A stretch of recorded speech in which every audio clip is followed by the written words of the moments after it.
Hi everyone, welcome back to my studio. Today we're going to look at painting mountains. I'm going to do my best to simplify this relatively complex subject down into the basics. Let's start by looking at the basic shape of mountains. And in general, I tend to think of mountains as triangles, very simple triangles. More specifically, in three dimensions, I think of them as more like pyramids, but badly done pyramids.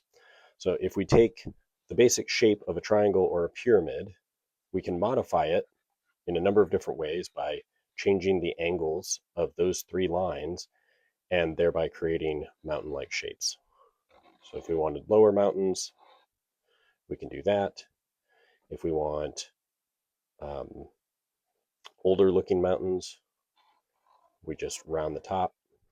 They're basically pyramids, badly painted pyramids, or at least that's how I think about them. The other thing that's important to keep in mind is to think about our light source. So if our light source is coming in and hitting the left-hand side, then the right-hand side is what's going to be in shadow. And that would be true for any of these. What that means is that when we're painting, we're going to end up defining with positive shapes the shadow side with our paint.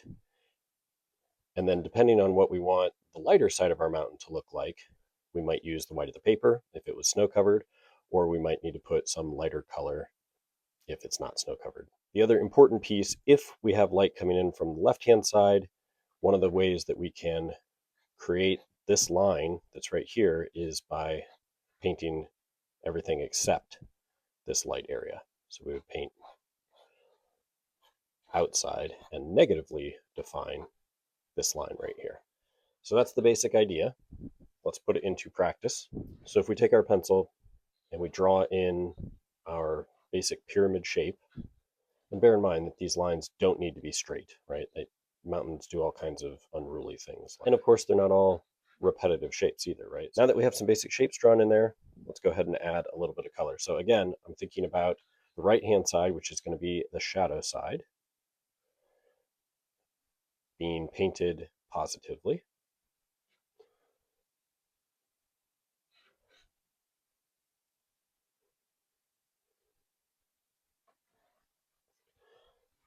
And I'm leaving the left-hand side as bare paper right now. And that's going to create the effect of a snow-covered mountain.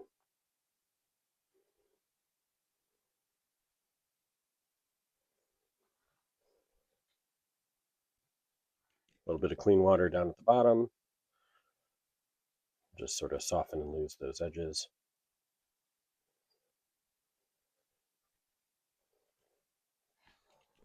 And you can see relatively quickly how easy it is to make somewhat realistic looking mountains.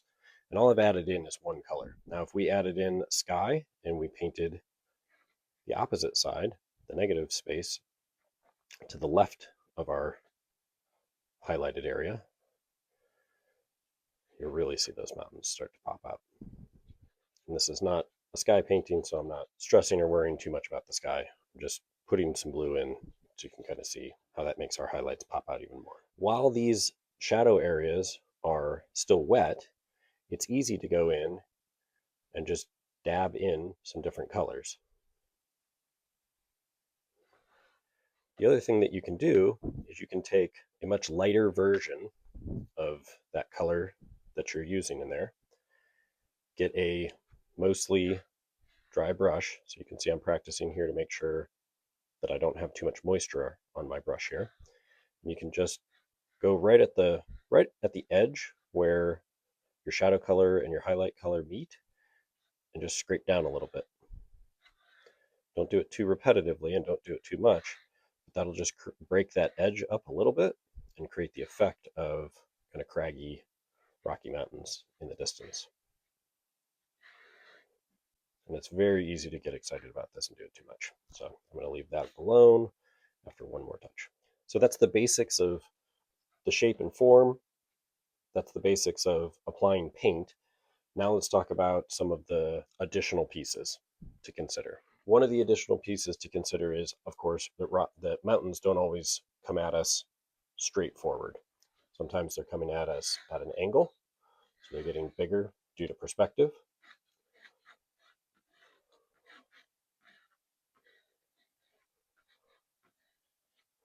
Or smaller as they go into the distance. Sometimes they are done in layers, so there might be some big mountain shape in the foreground, and then in the background, there are other mountains. In general, the farther away a mountain is, the less pointed you're going to notice the peaks are, and because of atmosphere, the less contrast you're going to have between shadow side and light side. I'm going to repeat that because it's an important one.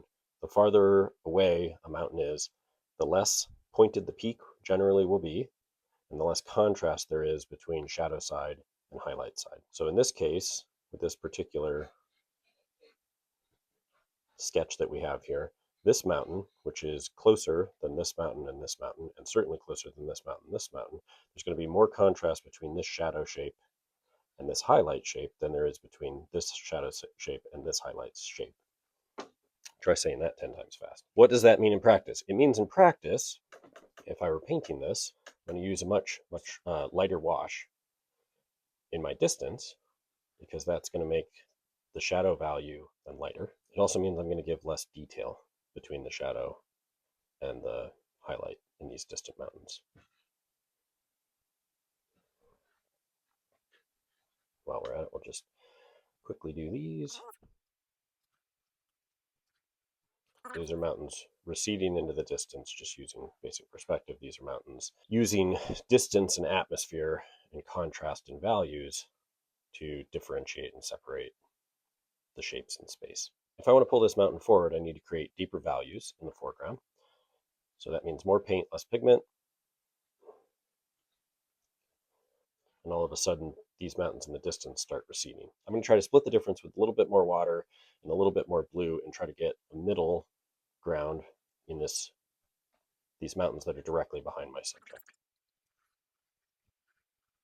And so now, just by using 3 different values, a dark value, a middle value, and a pale value, I've created less contrast between the whites and the shadow sides with this light value in the back. I've created a little bit more contrast here in the middle, and then in the foreground, I've created the most value contrast. And you can increase that value contrast by just adding more paint to your mix. And again, while this is wet, you can get away with charging in a lot of different color and paints. If we wanted to apply the same idea here, our lightest value is going to be here, so there's the least amount of contrast between its shadow color and its highlight color. There's going to be more contrast here and even more contrast here. So we can just build up our contrast by adding another layer here in the middle ground. And then I need more pigment and a little less water for my nearest mountain. A couple of scrapes will go a long way in making your mountains look more realistic. And when I'm scraping, just taking the edge of the brush and very gently flicking it across the paper. This is the basics for how I paint mountains. I hope this was helpful. If you have questions, toss them in the comments. Otherwise, I'll see you on the next one. Thanks.